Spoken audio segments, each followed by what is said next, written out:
berpisah. Tapi kadang, cinta yang dulunya menyatukan perlahan menjadi luka yang tidak bisa disembuhkan. Halo semua, perkenalkan kami dari kelompok 7. Kami akan membagikan sedikit pemahaman tentang topik perpisahan dan perceraian. Video ini mengajak kita untuk menyelami sisi emosional dari perpisahan dan perceraian yang tidak hanya sebagai akhir cerita tetapi juga awal permulaan baru dari sudut pandang psikologi keluarga. Video ini dibuat untuk tujuan yang pertama, untuk memahami penyebab umum perceraian dari sudut pandang psikologi keluarga. Yang kedua, menyelami dampak psikologis perceraian terhadap pasangan dan anak. Yang ketiga, memberikan wawasan solusi psikologis untuk pemulihan pasca perceraian.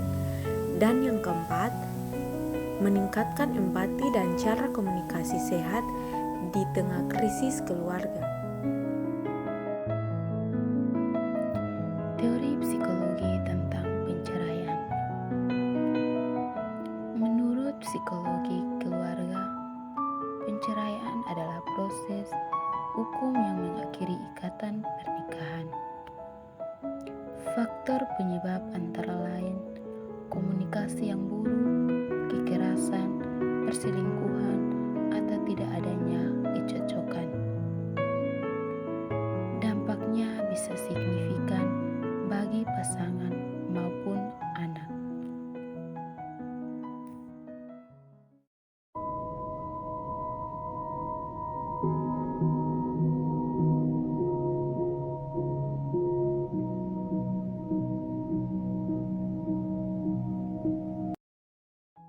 Kisah ini mewakili ribuan suara anak yang terjebak dalam perceraian orang tua. Mereka tidak perlu ikut terluka jika kita dewasa dalam menyikapinya. Karena bagi seorang anak, rumah bukan hanya bangunan, tapi tempat di mana ia merasa aman, dicintai, dan diterima. Ketika rumah itu retak, dunia mereka pun ikut terguncang. Namun, orang tua yang bijak bisa menjadi jembatan pemulihannya. Mereka bisa menjadi pelindung emosi, bukan penyebab luka. Anak tidak membutuhkan orang tua yang sempurna, tetapi cukup yang tetap hadir, yang tetap mengasihi tanpa saling menyalahkan.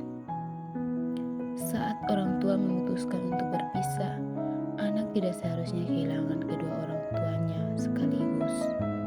Justru, di saat seperti itulah mereka paling membutuhkan kehadiran dan kepastian cinta dari kedua sisi.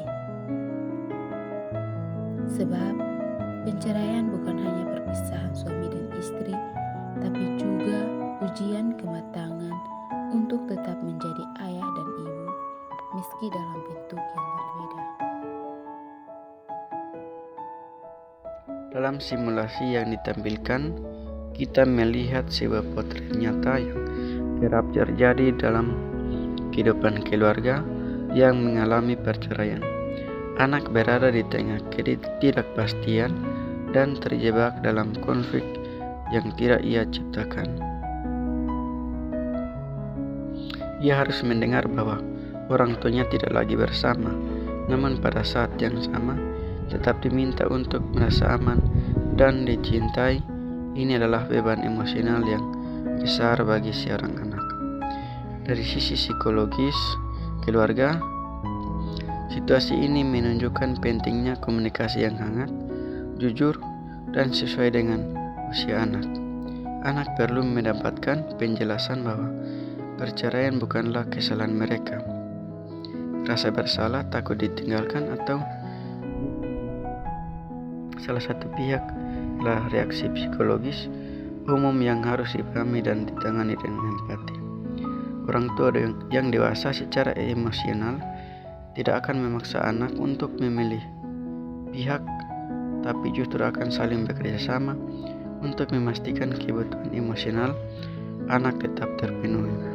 Penolakan terhadap konflik di depan anak, penyampaian informasi secara tenang, serta penguatan bahwa cinta orang tua tetap utuh adalah langkah penting dalam menjaga kestabilan psikologis anak. Lebih dari sekedar menjaga fisik anak, orang tua perlu menjaga dunia batin anak-anak agar tidak hancur oleh perpisahan. Anak memiliki hak untuk mencintai kedua orang tuanya tanpa harus memihak. Jika proses ini dijalani dengan kesadaran penuh, perceraian tidak harus menjadi luka seumur hidup bagi anak, tetapi bisa menjadi. Perceraian tidak harus berakhir dengan luka yang dalam. Jika ditangani dengan cara yang sehat, perceraian justru bisa menjadi titik balik menuju kedewasaan emosional dan ketenangan batin bagi seluruh anggota keluarga. Berikut ini ada beberapa solusi berdasarkan psikologis yang bisa diterapkan dalam kasus seperti ini. Yang pertama ada konseling dan terapi keluarga.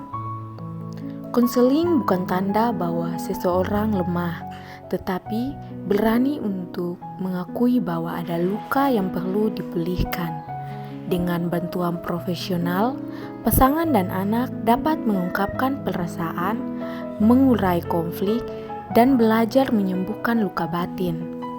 Terapi keluarga juga dapat membekali anggota keluarga dengan strategi komunikasi yang sehat dan cara mengelola emosi. Yang kedua, membangun co-parenting yang sehat. Meski tidak lagi menjadi pasangan, tetaplah menjadi tim dalam mengasuh anak.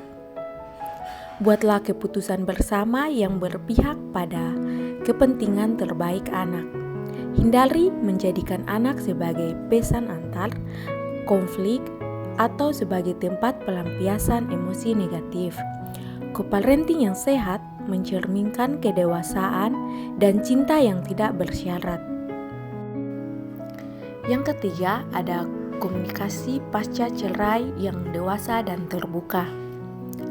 Bicarakan segala sesuatu yang menyangkut anak secara terbuka dan saling menghargai. Hindari mengungkit masa lalu, fokus pada masa depan anak. Berkomunikasilah dengan tenang, profesional, dan saling menghormati batas-batas pribadi. Yang keempat, ada stabilitas emosi dan lingkungan anak. Anak sangat membutuhkan kestabilan, bukan hanya secara finansial, tetapi juga emosional. Buat rutinitas yang konsisten, beri mereka ruang untuk mengungkapkan perasaan dan dengarkan tanpa menghakimi. Yang kelima, ada perawatan diri untuk orang tua atau self-care. Orang tua juga perlu menyembuhkan diri.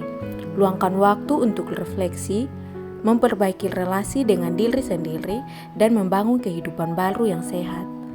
Anak akan merasa lebih aman jika melihat orang tuanya mampu bangkit dan menjalani hidup dengan stabil. Yang keenam, ada dukungan sosial dan spiritual. Libatkan diri dalam komunitas yang mendukung, baik teman, keluarga, maupun kelompok spiritual. Doa, pembinaan iman, dan lingkungan yang sehat secara sosial membantu individu tidak merasa sendiri dalam proses pemulihan. Dan yang terakhir ada edukasi tentang perceraian yang sehat. Bacalah buku, ikuti seminar, dan dengarkan podcast seputar parenting pasca cerai dan penyembuhan emosional. Pengetahuan membuka jalan untuk memahami bahwa perceraian bukan akhir dari segalanya, tetapi bisa menjadi awal yang baru. Tips yang bisa digunakan untuk menangani kesejahteraan dan kenyamanan anak apabila terdapat perpisahan dan perceraian dalam keluarga. Yang pertama itu, jangan bertengkar di depan anak. Yang kedua itu, validasi perasaan mereka.